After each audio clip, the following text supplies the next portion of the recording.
Thank you, Fayaz. So our stroke app resides on port 8888. I'm going to navigate to our localhost 8888, which brings us to the admin. So our admin allows us to enter or upload the post-discharge survey. Um,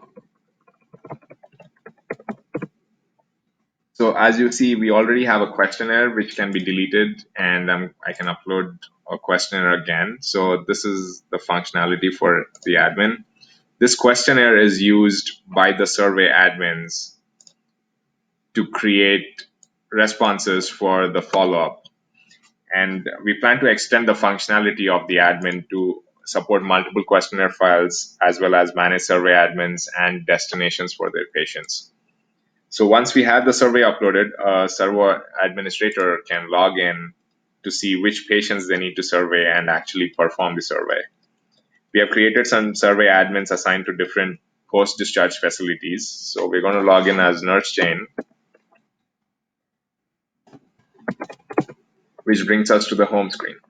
So this is our home page, which lists all patients assigned to Nurse Jane to complete the questionnaire 30 days after they've been discharged for a stroke encounter. These patients are retrieved by our trigger service, which we talked about earlier, which will query the fire service asynchronously to determine if a patient has been discharged after being hospitalized for a stroke based on known ICD-10 codes.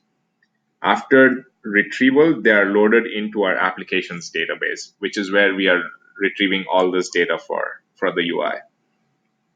So the patient list is sortable on the first name of a patient or the day since discharge. The red indicates that it has been past 30 days since the patient has been discharged and it is time for them to complete a questionnaire. The questionnaire column shows a link to the questionnaire for those whose questionnaire hasn't been completed yet, and the response shows the response ID of the questionnaire response which was completed for that particular patient. So let's go ahead now and fill out a questionnaire for Clark Kent. So once we click on that ID, this brings us to our key innovation, which generates the questionnaire UI form dynamically from a FHIR standard JSON questionnaire resource. So from the information which we have about the patient, we had a few requirements to pre-populate the data, which is the discharge date and the admission date. Now you can change, you can also look at different key features such as nested questions within our questionnaire. For example, when you click on yes for the tobacco, you have its nested questions within which are displayed. If it is a no, you don't see them anymore. Similarly, we also have a slider control for blood pressure, and this is used to record their blood pressures, and the slider is also one of the type for the questions. And we also have a a date time field, which brings up a calendar for the user to select a particular date. So all these elements are built dynamically and they're based on the question type according to the FHIR standard.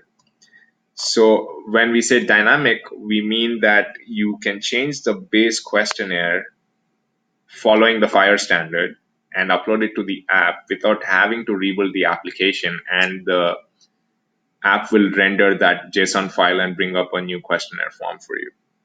So once we have some questionnaire fields populated, we can submit this response, and this will save it locally in our app database and also push it as a new resource to the FHIR service. So you can either cancel and go back to the home page or submit it. So I'm going to submit it for now. This also brings us to the home page, but now you see that Clark Kent also has a response ID. This response ID is generated by the FHIR resource when FHIR service when the questionnaire resource has been submitted. Now, I'm going to copy this response ID here. Our FHIR service resides on port 9080, I'm going to do a get call on this new questionnaire response, which we just submitted, to see what we have. And that indicates that we've just submitted a response.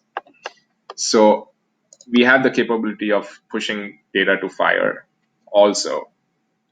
Uh, Finally, our app also shows a preview for these responses. Once you click on the response ID, it just brings up a preview. You can look at what the response was. You can look at all the different questions and objects within it. And this response can also be downloaded as a CSV or as a JSON. So I'm going to quickly do a download with CSV, and this is our submitted response. So this is helpful for survey administrators to report or share data with external organizations. Here we see the questionnaire formatted as a CSV like I just showed. And thank you for watching the video. Bye.